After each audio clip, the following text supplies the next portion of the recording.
Natural hair colour కోసం చూస్తున్నారా? అయితే Anoos henna and black expert వాడండి.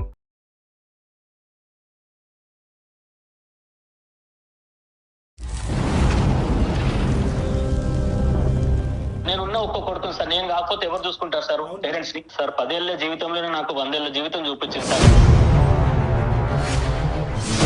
ఇప్పుడు నీకు మీ పేరెంట్స్ కావాలా, నేను కావాలా? నేను కావాలంటే మీ పేరెంట్స్ ని మర్చిపో.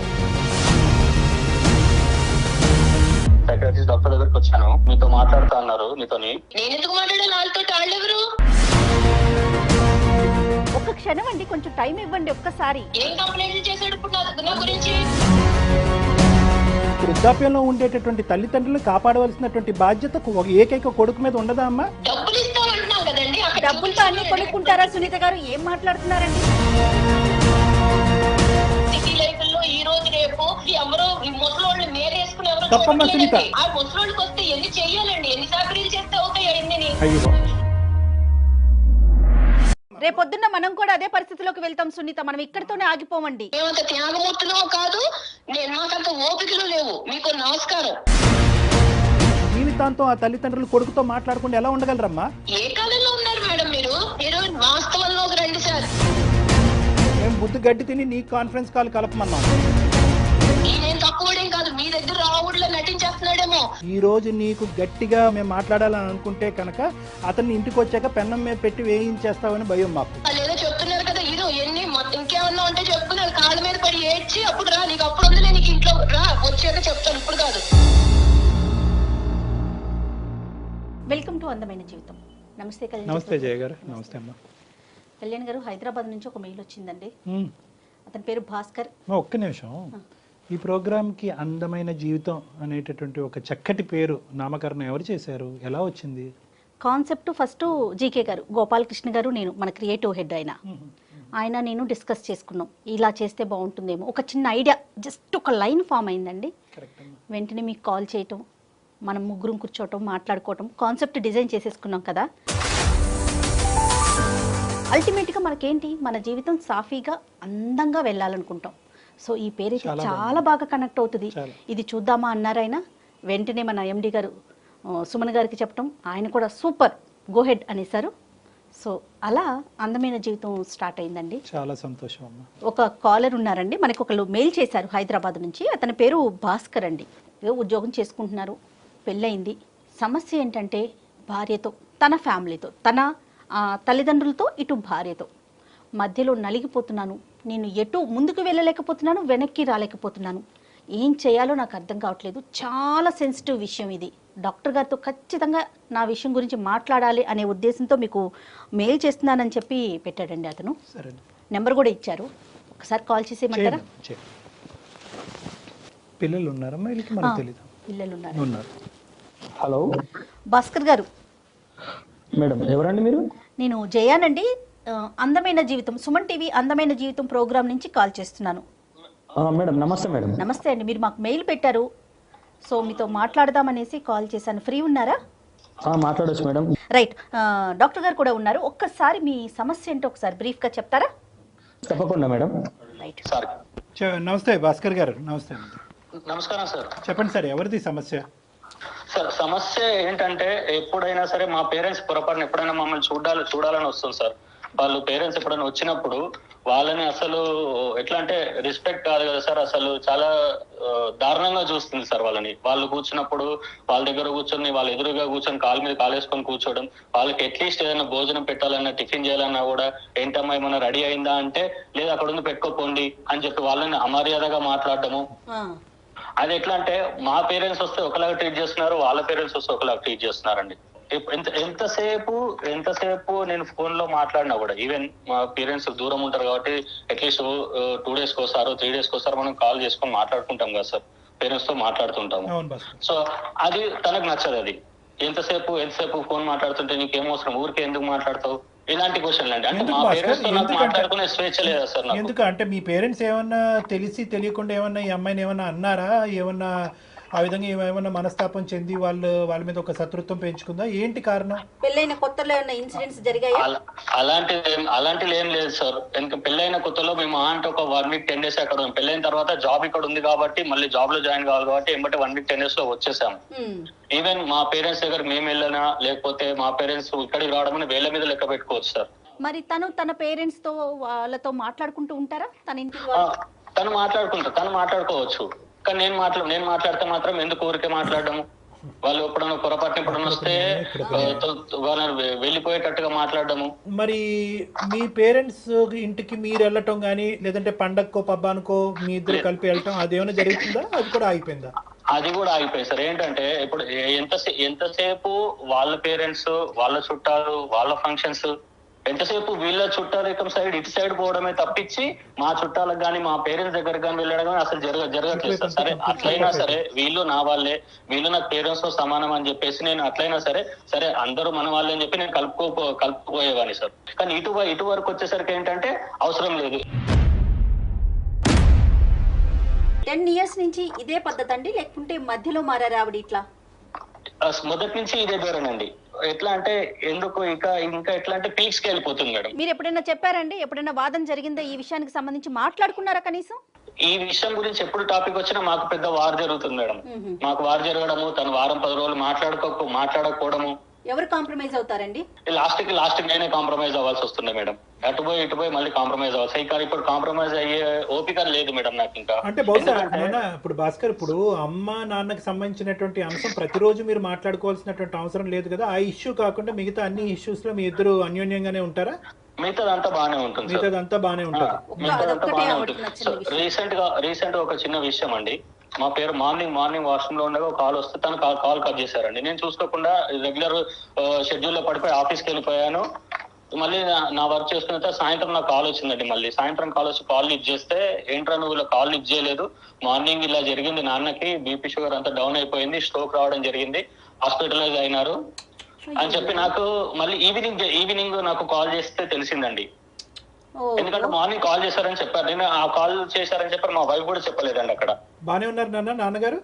ఇప్పుడు వెళ్ళాను గుడ్ అండి. ఇప్పుడు అక్కడ అక్క వాళ్ళు కొంచెం దగ్గరలో ఉంటారు కాబట్టి వాళ్ళు వెళ్ళి చూసుకున్నారు. వాళ్ళు ఈ టైంలో ఆడపిల్లలు, ఈ టైంలో మా అక్కలు వెళ్ళారు, వాళ్ళ హస్బెండ్స్ వాళ్ళ డ్యూటీలో ఉన్నారు. ఆడపిల్లలు ఈ టైంలో అసలే కోవిడ్ సిచ్యువేషన్ లో వాళ్ళని తీసుకెళ్లారో రావడం ఎంత ఇబ్బందిగా ఉంటుంది. అదే కనుక నా వైఫ్ నాకు కాల్ వచ్చింది అని ఒక మాట చెప్పుంటే నేను ఏదో ఒక రకంగా కాల్ మాట్లాడి ఫ్రీడమ్ లో మాట్లాడైనా ఏంటి ఎమర్జెన్సీ అని చెప్పి మాట్లాడి నేను హాస్పిటల్ కి సాయంత్రం లోపు మధ్యాహ్నం లోపు వెళ్ళిపోయేవాడిని కదా సార్. ఎంత ప్రాబ్లం అయిపోయింది సార్. నేను ఉన్న ఒక్క కొడుకుని సార్, నేను కాకపోతే ఎవరు చూసుకుంటారు సార్ పేరెంట్స్ ని? కేవలం నేను పెళ్లికి ముందు మన ఇద్దరమే ఉన్నాం, మన జీవితంలో ఎవరి జోక్యం ఉండదు అనేటటువంటి ఏకైక మాట పట్టుకుని ఈరోజు సునీత ఇలా వ్యవహరిస్తుందా అనేటటువంటి దానికి మనకు కొద్ది క్లారిటీ కావాలి భాస్కర్. అంటే ఆ అమ్మాయి కేవలం ఒక ప్రైవసీ గురించేనా? ఆ అమ్మాయి కేవలం మీ తల్లిదండ్రులతోనే ఇలాగే ప్రవర్తిస్తుందా, లేదంటే అందరితోనే తనకి సోషల్ కాంటాక్ట్స్ తక్కువ, మీ ఇంట్లోకి ఎవరు రాకూడదు, మీరు ఎవరింటికి వెళ్ళకూడదు అనేటటువంటి ఆలోచన శైలా? కేవలం మీ తల్లిదండ్రుల మీద ఎందుకు ఈ టార్గెట్? కేవలం మా తల్లిదండ్రులు వాళ్ళ విషయం వాళ్ళతో మాట్లాడినప్పుడు కానీ వాళ్ళు వచ్చినప్పుడు కానీ ఏదో ఒకటి జరుగుతుంది సార్. కాదు భాస్కర్, మరి అంటే ఎలాంటి సలహా కోసం మీరు మాకు మెయిల్ చేశారు? డాక్టర్ గారి వైపు నుంచి మీరు ఎలాంటి సలహాను ఎక్స్పెక్ట్ చేస్తున్నారు? మెయిన్ ఇష్యూ ఎక్కడ వచ్చిందంటే మేడం, ఇప్పుడు మా పేరెంట్స్ ఇలా జరిగిందని చెప్పేసి ఆ రోజు ఈవినింగ్ వచ్చి గొడవపడడం జరిగింది మేడం. నాకు చెప్పలేదు, ఎందుకు నువ్వు ఇలా కాల్ కట్ చేయడం జరిగింది అని చెప్పేసి ఆ రోజు చాలా పెద్ద గొడవ జరిగింది మేడం. సో అంత గొడవ జరిగేసరికి తన డిసిషన్ కి ఏమొచ్చేసింది అంటే, ఇప్పుడు నీకు మీ పేరెంట్స్ కావాలా నేను కావాలా? నేను కావాలంటే మీ పేరెంట్స్ ని మర్చిపో, నాకు విడాకులు ఇచ్చేసేయండి. అంటే ఇంతకు మించి మీరు మీ పేరెంట్స్ దగ్గర నుంచి దూరంగా ఉండటం ఏంటి భాస్కర్? ఇప్పుడు వాళ్ళు మీ ఇంటికి రాంది లేదు, నువ్వు వాళ్ళ ఇంటికి పోలేదు, ఆఖరికి ఒక మాట సాయం లేదు, ప్రాణాల మీదకి వచ్చినా ఫోన్ కాల్ ఎత్తే పరిస్థితి లేదు. ఇంతకంటే తెగదెంపులు ఏం కావాలి? ఆల్రెడీ ఎవ్రీథింగ్ అయినట్టేగా 10 సంవత్సరాల్లో, ఇంకా ఏం కావాలంటే ఆవిడకి? అంటే ఇప్పటి నుంచి మీరు కాల్స్ కూడా మాట్లాడదు ఇంక ఇప్పటి నుంచి. ఇప్పుడు వరకు కంట్రోల్, ఇప్పుడు కమిట్మెంటా? ఇప్పుడు అలాగే అనిపిస్తుంది సార్. అంటే దాని అర్థం ఏంటో నాకు అర్థం కావట్లేదు సార్. ఇదేదో ఒక సైడ్ ఆఫ్ ది కాయినే మేము చూస్తున్నట్టు నాకు అనిపిస్తుంది. ఖచ్చితంగా ఈ ఇష్యూలో అయితే మాత్రం మీ భార్యమణితో మాత్రం మాట్లాడవలసినటువంటి అవసరం ఉంది. ఆవిడ వర్జన్ ఏంటి అన్నది తెలుసుకోవాల్సిన అవసరం ఉంది. ఎందుకంటే ఏ కారణం లేకుండా వృద్ధాప్యంలో ఉన్న పెద్ద వయసులో ఉన్న ఇద్దరు మనుషుల్ని అసలు ఏ కనికరం, మానవతా దృక్పథం లేకుండా దూరం పెట్టే ఆలోచన ఒక స్త్రీకి ఎందుకు ఉంటుంది అన్నది మనం తెలుసుకోవాలి.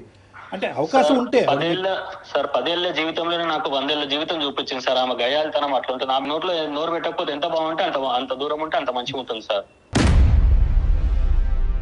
కాదండి, తను ఏం చేస్తుంటారు? హౌస్ వైఫ్ అయినా? తను జాబ్ చేస్తారు మేడం. మీరిద్దరు తను కూడా ఎంప్లాయీ. ఒకసారి ఏమన్నా మాట్లాడొచ్చా భాస్కర్?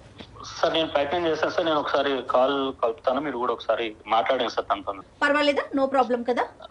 అంటే జస్ట్ అసలు ఆవిడ వర్షన్ ఎలా ఉందని తెలుసుకోవటం కోసం. ఓకే సార్, కాల్ కలపండి. ఏంటి డాక్టర్ గారు,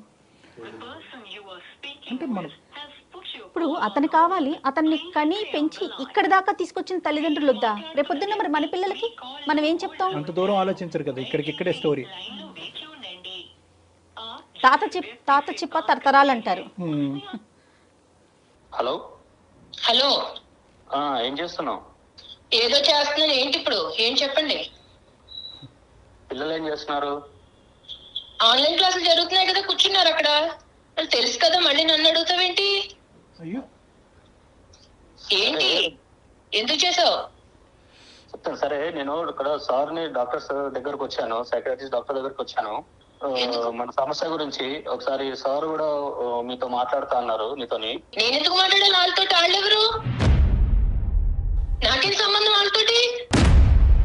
నువ్వు వెళ్ళవు, నువ్వు విను. నువ్వు వాళ్ళు ఏం చెప్తారో నువ్వు విను. కాదమ్మా, కాదు సునీత గారు. ఓకే, వాళ్ళ నలుగురిని చేరేస్తున్నావు అన్నమాట ఇప్పుడు. అయ్యో సునీత గారు ఏంటో వినుకాస్తా నువ్వు. కదమ్మా, ఒక్క సెకండ్ అమ్మా. అమ్మా సునీత, నమస్తే అమ్మా. నా పేరు డాక్టర్ కళ్యాణ్ చక్రవర్తి అమ్మా. నేను మానసిక వైద్య నిపుణుడిని ప్లస్ రిలేషన్షిప్ కౌన్సిలర్ని. నాతో పాటు జయ గారు కూడా ఉన్నారు, సీనియర్ యాంకరు. అంటే ఏంటండి చెప్పండి, ఏంటి ఇప్పుడు ఏ వినాలి నేను ఇప్పుడు? అమ్మ నీ జీవితం. సునీత గారు, మీతో మేము ఏం మాట్లాడలేదండి, అప్పుడే మీరు ఏం వినాలి అనే ప్రశ్న వేసేస్తున్నారు. ఒక్క క్షణం అండి, కొంచెం టైం ఇవ్వండి ఒక్కసారి. చెప్పండి. కాదు సునీత గారు, ఏదో చిన్న డిస్టర్బెన్స్ నడుస్తోందని చెప్పి భాస్కర్ గారి ద్వారా మాకు తెలిసింది. అంటే మేము మధ్యలో వచ్చే ప్రయత్నం కాదు, కానీ అసలు జరిగిన సమస్య ఏంటి, ఎక్కడ మీరు హట్ అవుతున్నారు అనే కోణం తెలుసుకుందామని అంతే. ఎవరిని కూడా కించపరిచేటటువంటి ఉద్దేశం కానీ ఎవరి వైపు వేలెత్తి చూపెట్టేటటువంటి ఉద్దేశం కాదు. భాస్కర్ గారు ఏంటంటే మనస్తాపం చెంది 10 సంవత్సరాలు మా జీవితంలో ఒక ప్రాబ్లం వచ్చిందండి, కంటిన్యూస్ గా అది నడుస్తూనే ఉంది. ఏం చెప్పుకున్నాడు ఆయన మీ గురించి? నా గురించి మీ దగ్గర నాకు తెలియదు కదా. ఏం కంప్లైంట్ చేశాడు ఇప్పుడు నా గురించి? కంప్లైంట్ కదమ్మా, అన్ని విషయాల్లో మా భార్య పర్ఫెక్ట్ అండి. ఎక్కడ వేలెత్తి చూపేది లేదనే చెప్పారమ్మా మీ గురించి. మా అమ్మ నాన్న విషయం వస్తే కనుక అగ్గిలం మీద గుగ్గిలం అవుతుందండి. ఫోన్ లేదు, కాంటాక్ట్ లేదు, ఇక్కడికి వెళ్ళటం లేదు, అక్కడి నుంచి ఇక్కడికి రావటం లేదు. వాళ్ళ తల్లిదండ్రులకు సంబంధించినటువంటిది ఒక న్యాయం, మా తల్లిదండ్రులకు సంబంధించినటువంటి ఒక న్యాయం.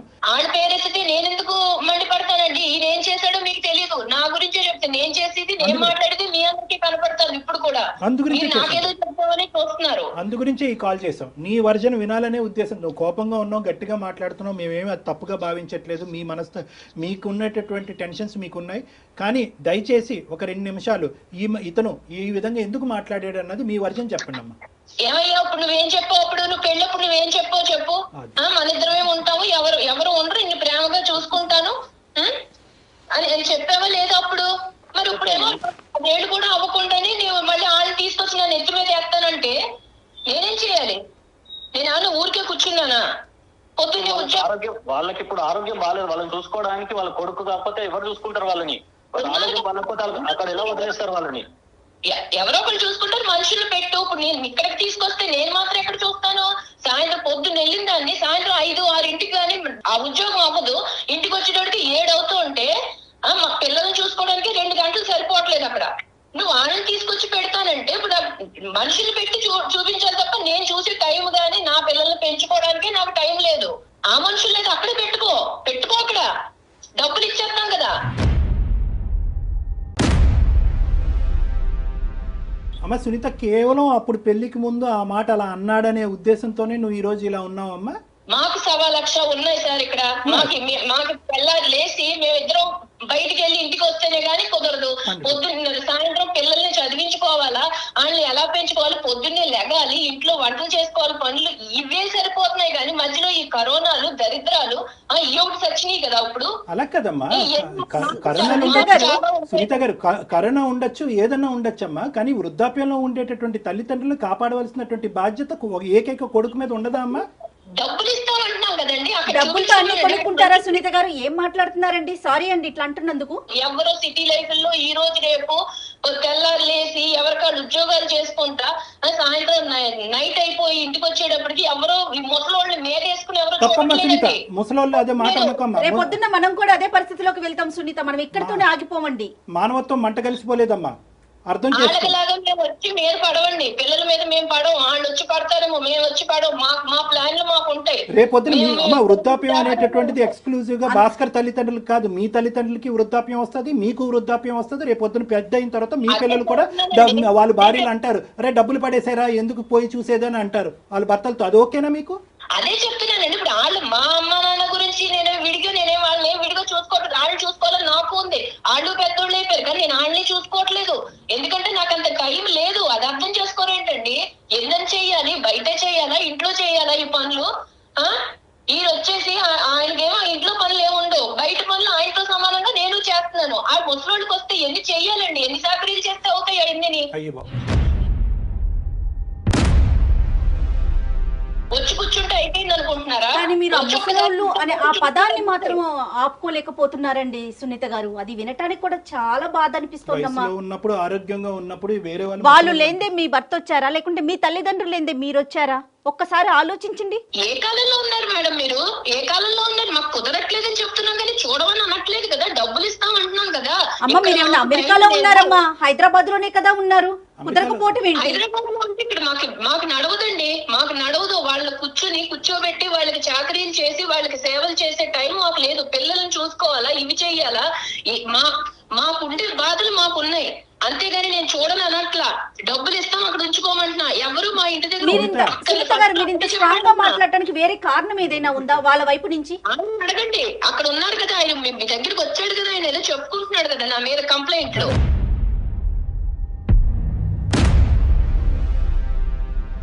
సునీత, నీకు చేసింది ఏంటంటే ఈ విధంగా కేవలం వృద్ధాప్యంలో ఉండేటటువంటి వ్యక్తులకి పోషించడానికి మాకు టైం లేదన్నది ఒక్కటే కారణమా? లేదంటే వీళ్ళ తల్లిదండ్రులు ఏమన్నా నీకు తప్పుగా ప్రవర్తించారా, ఇబ్బంది పెట్టారా? ఇప్పుడు ఈయన తక్కువడేం కాదండి. ఈయనేం తక్కువడేం కాదు. మీ దగ్గర రావుడిలో నటించేస్తున్నాడేమో. ఈయనేం తక్కువడేం కాదు. వెళ్ళి 4 రోజులు అక్కడ ఉంటే వాళ్ళ నాన్న కొంచెం ప్రేమగా ఉంటే చాలు. ఇక్కడికి వచ్చి మళ్ళీ వారం రోజులు నాతో మాట్లాడు. మరి నాకెలా ఉంటుంది? నేను అన్ని వదిలిపెట్టుకుని వచ్చాను కదా. నాకు మాత్రం ఇంకెవరన్నా ఉన్నారా? ఈయన పిల్లలే కదా. తెల్లారు లేసి ఏళ్ళ కోసమే కదండి మేము కష్టపడేది. నువ్వు ఆన్ చేసిన రేడియో ఆగట్లేదు ఇది.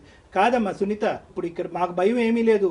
ఈ రోజు నీకు గట్టిగా 1 ఇంచు ఎక్కువగా మాట్లాడాలి అనే ఉద్దేశంతో మేము మాట్లాడాలని అనుకుంటే కనుక అతన్ని ఇంటికి వచ్చాక పెన్నం మీద పెట్టి వేయించేస్తామని భయం మాకు. ఇప్పుడు నన్నేదో నేనేదో కొత్తగా ఈ లోకల్లో నేను ఒక్కదాన్ని ఏదో అన్నట్టు మీ అందరూ కలిపి నాకు జడ్జిమెంట్ ఇస్తున్నారు కదా.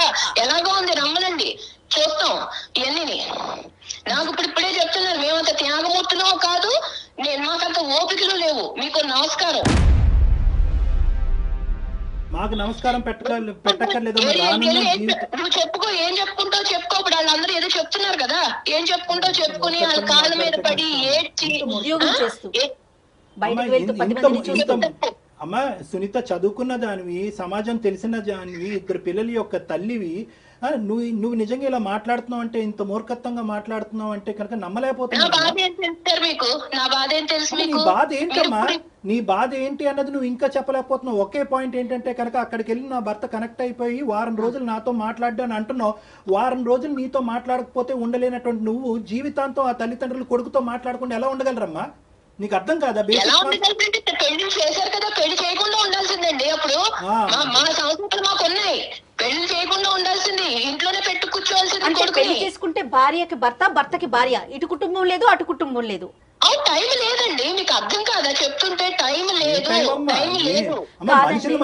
నన్ను బాధ పెడతారు అంటున్నారు. నీ పిల్లల్ని చూసుకోవటానికి టైం లేదనే మాట అనట్లేదే. నిన్ను నువ్వు చూసుకోవటానికి టైం లేదనే మాట అనట్లేదే. నీ ఉద్యోగానికి వెళ్ళటానికి టైం లేదనే మాట అనట్లేదే. మా పిల్లలు కదా మేము చూసుకోవాలి. మా పిల్లలు చిన్నపిల్లలు కాబట్టి మేము చూసుకోవాలి. వాళ్ళ చదువులు చెప్పించాలి. వాళ్ళు రేపొద్దున కాళ్ళ మీద నిలబడ్డాక మేము వెళ్ళి వాళ్ళ మీద కూర్చోకూడదు కదా.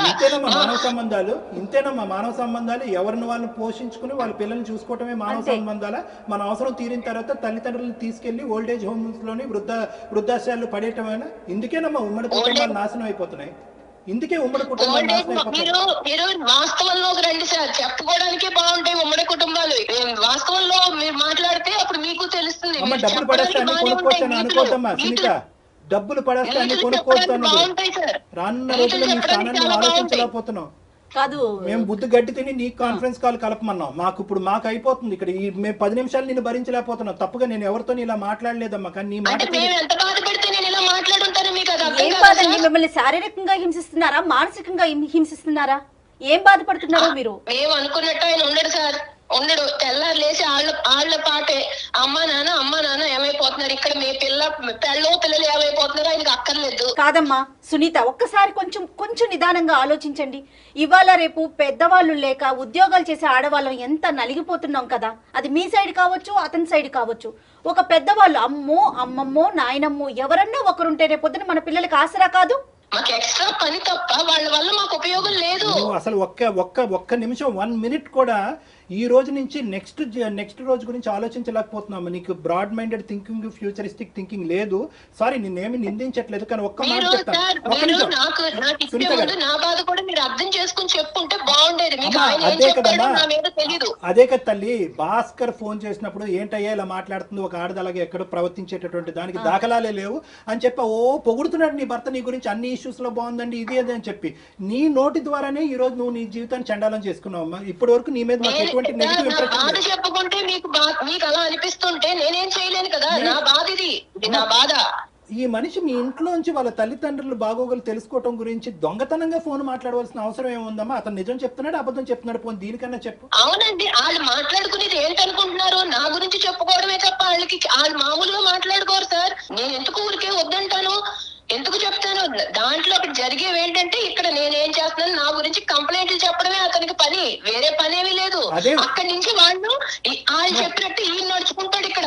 మీకేం తెలుసు ఇవన్నీ? అమ్మా అదే ఉద్దేశంతో మొన్న ఫోన్ కాల్ కట్ చేసావు. అతని ప్రాణాల మీకు వచ్చుంటే అమ్మా, పెద్ద ఆయన ప్రాణాల మీకు వచ్చుంటే ఈ రోజు నాకేం తెలుసు అండి, వాళ్ళు ఎందుకు చేశారో నాకేం తెలుసు. రోజు ఈ చర్చ కార్యక్రమాలు పెట్టుకుంటారని నేను కట్ చేశాను, అంతేగాని అడుగుంట్లో పోలేదని నాకు తెలుసా? తెలిస్తే కట్ చేస్తానా? కాదా మరి ఆ పెద్ద ఆయనకి ఏమైనా జరుగుంటే, దగ్గరలో ఆడపిల్లలు ఉన్నారు కాబట్టి హాస్పిటల్ ఏం జరగదులేండి, ఇప్పట్లో ఏం జరగదు. దివ్య భవిష్యవాణి ఏదో అంటారు, అన్ని ఉన్నట్టున్నాయమ్మా నీ దగ్గర అన్ని. అమ్మా ఐఎమ్ సారీ అమ్మా, జీవితం అంటే ఇది కాదమ్మా. భాస్కర్, ఇంకా సేపు మేము మాట్లాడితే నీ సిచ్యువేషన్ ఇంకా డిటీరేట్ అయ్యేటట్టుంది. అందమైన జీవితం యొక్క పర్పస్ ఏంటంటే ఉన్న స్థితిని అలాగన్నా ఉంచాలి, లేదంటే కరెక్ట్ చేయాలి. ఉన్న స్థితిని దిగ్గజార్చేటటువంటి ఉద్దేశం మాకు లేదు. పెనం మీద నుంచి పొయ్యిలో పడే పరిస్థితిని మేము తీసుకురాము మిమ్మల్ని. సారీ అండి సునీత గారు, సారీ అమ్మా. ఏం చెప్తారు వాళ్ళు ఏదో చెప్తున్నారు కదా, హీరో ఎన్ని ఇంకేమన్నా ఉంటే చెప్పుకున్నారు, కాళ్ళ మీద పడి ఏడ్చి అప్పుడు రా, నీకు అప్పుడు ఉంది, నీకు ఇంట్లో రా, వచ్చాక చెప్తాను, ఇప్పుడు కాదు చెప్తాను రా పని అప్పుడు. భాస్కర్ సార్, ఇది సార్ తన వర్షన్. దీన్ని వర్జన్ అంటారయ్యా, దీన్ని వర్జన్ అంటారా? నువ్వు 10 సంవత్సరాలు భరిస్తూ ఒక్కొక్క మెట్టు దిగుతూ తల్లిదండ్రుల్ని దూరం పెట్టుకుంటూ వాళ్ళని ఇబ్బంది పెట్టి నువ్వు ఇబ్బంది పడుతూ ఇదంతా నువ్వు చూసేటటువంటి పిల్లలు ఏమి నేర్చుకుంటారు? రైట్, ఓకే, అమ్మకి నాన్నకి కూడా ఇదే సినిమా చూపెడదాం రానున్న రోజుల్లో అని చెప్పి నీ కొడుకులు అనుకోరా? సార్, పెళ్ళైనంత మాత్రాన మొత్తం అంతా పూర్తిగా భార్యకు లొంగి ఉండాలా సార్? ఆ ప్రశ్న మీరు ఇప్పుడు కాదండి, 10 ఏళ్ల క్రితము మాట్లాడాల్సిన ప్రశ్న ఇది. 10 ఏళ్ళండి భరించేది. Starting trouble, ending trouble. Starting trouble ని సెట్ చేసుకోకపోతే ఎండింగ్ ట్రబుల్. కళ్యాణ్ గారు, అసలు ఆవిడ వర్షన్ ఏంటండి? ఎటువైపు ఆలోచించట్లేదు తను. ఆవిడకి ఏదో ఒక విచిత్రమైనటువంటి వ్యక్తిత్వపరమైనటువంటి లోపం ఉందబ్బా. పర్సనాలిటీ డిసార్డర్స్ అంటారు వీటిని. ఏం చేయమంటారు సార్? నాకు ఒక మంచి సొల్యూషన్. అంటే ఎలాంటి డెసిషన్ తీసుకుందాం అనుకుంటున్నారు భాస్కర్ మీరు? నేను కావాలంటే వాళ్ళని వదిలేయండి. ఓకే, తన వర్షన్ కాదు, ఇక్కడ కూడా మీరు తన వర్షనే చెప్తున్నారు. మీ వర్షన్ చెప్పండి. ఇక నేను భరించలేను మేడం. నేనైతే వదిలేద్దామని డిసిషన్ తీసుకుందాం అనుకుంటున్నాను. విడిపోవాలనేటటువంటి ఉద్దేశంతో మేము చెప్పట్లేదు, కానీ అది నిజంగా మీరు చేసి చూపెట్టాలి. అంటే నేను ఇంకా భరించలేకపోతున్నాను అనేటటువంటి దానికి యాక్షన్ ప్లాన్ కావాలి. ఇక్కడ తల్లిదండ్రుల్ని కాపాడుకోవటం అనేది మీ బాధ్యత. రేపొద్దున మీ పిల్లల్ని మిమ్మల్ని చూస్తారా చూడరా అనేటటువంటి అంశం తర్వాత పెట్టండి. మీ తల్లిదండ్రులు మీకేం అన్యాయం చేయలేదు, మీకేమీ తక్కువ ఇవ్వలేదు. మీ తల్లిదండ్రులు ఎప్పటికీ కూడా మమకారం ప్రేమతోనే మిమ్మల్ని ఇప్పటి వరకు పెంచి పోషించారు. పెళ్ళి అనేటటువంటి ఈ అంశం వాళ్ళ జీవితానికి ఒక శాపం కింద మారిపోయింది. కాబట్టి వాళ్ళని కాపాడుకునేటటువంటి ప్రయత్నంలో మీ ఆవిడికి ఒక గట్టిగా బుద్ధి చెప్పేటటువంటి ప్రయత్నం చేయండి. అంటే కొట్టండానో తిట్టండానో హింస పెట్టండానో అని చెప్పట్లేదు. నేను మా తల్లిదండ్రులకు స్థానం లేనటువంటి నా జీవితంలో నీకు కూడా స్థానం లేదు అనేటటువంటి వార్నింగ్ ఇచ్చి మీ పిల్లలతో పాటు మీరు దూరంగా ఉండేటటువంటి ప్రయత్నం చేయండి. సో ఒక్కసారి బెదిరించమంటారా? అంటే దాన్ని బెదిరింపు అంటారా లేదంటే ఒక విధమైనటువంటి ట్రీట్మెంట్ అంటారా అనేది మీకు వదిలేస్తున్నాను. అంటే ఆవిడకు ఒక శిక్ష పడాలి అంటే కనుక కుటుంబం అనేటటువంటిది ఎప్పుడు కూడా నీ చెప్పు చేతల్లో నీ కాళ్ళ కింద చెప్పులాగే ఉంటారు అని అనుకోవద్దు. నాకు ఒక అహంకారం ఉంది, నేను ఒక మగాడిని, నేను ఒక ఇద్దరు తల్లిదండ్రులకు ఒక కొడుకుని, నేను మగాడిని అనేటటువంటి ఆలోచనతో, అంటే మగ ఆడిన అనేటటువంటిది నేను వ్యత్యాసం చేయట్లేదు, కానీ ఆవిడకి ఈ యాంగిల్ చూపెట్టాలి అంటే మీ విలువను తెలియజేయమంటున్నారు. మీ విలువను తెలియాలి అంటే కనుక దూరంగా ఉండి కొంతకాలం మీరు లేనటువంటి లోటునే ఆవిడకి అర్థమయ్యేటటువంటి విధంగా చూపెట్టండి. మళ్ళీ ఆవిడ మాట తీరు చూడండి, ఏ విధంగానూ కాంప్రమైజ్ కాదాయే. కాన్ఫరెన్స్ కాల్ సునీత కలపమన్నాం, అక్కడి నుంచి అసలు వాళ్ళ తల్లిదండ్రులు కలిపి ఉంటే కనుక వాళ్ళు కొడుకుని దూరం చేసుకుని ఎంత బాధపడుతున్నారో అక్కడ అసలైన వర్జన్ తెలుసు. నాకు ఇంకొక విషయం ఏమనిపించిందో చెప్పనండి, సునీత తల్లిదండ్రుల పెంపకం ఎంత అధ్వానంగా, అంటే ఒక తల్లిదండ్రుల పెంపకం గురించి మనం ఇంత ఓపెన్ గా చెప్పుకోకూడదు, కానీ ఆవిడకి ఏం విలువలు నేర్పించారండి? వాళ్ళు ఏమైనా చెప్పడానికి ట్రై చేశారా భాస్కర్? ఒక లాస్ట్ క్వశ్చన్, వాళ్ళు మీ అత్తగారు సునీతకి ఏమైనా చెప్పడానికి ట్రై చేశారు? అలాంటివి చాలా జరిగాయి సార్, చాలా జరిగాయి. అవి అప్పటి మట్టికి అవి అంతవరకే ఉంటాయి సార్, మళ్ళీ తర్వాత సేమ్.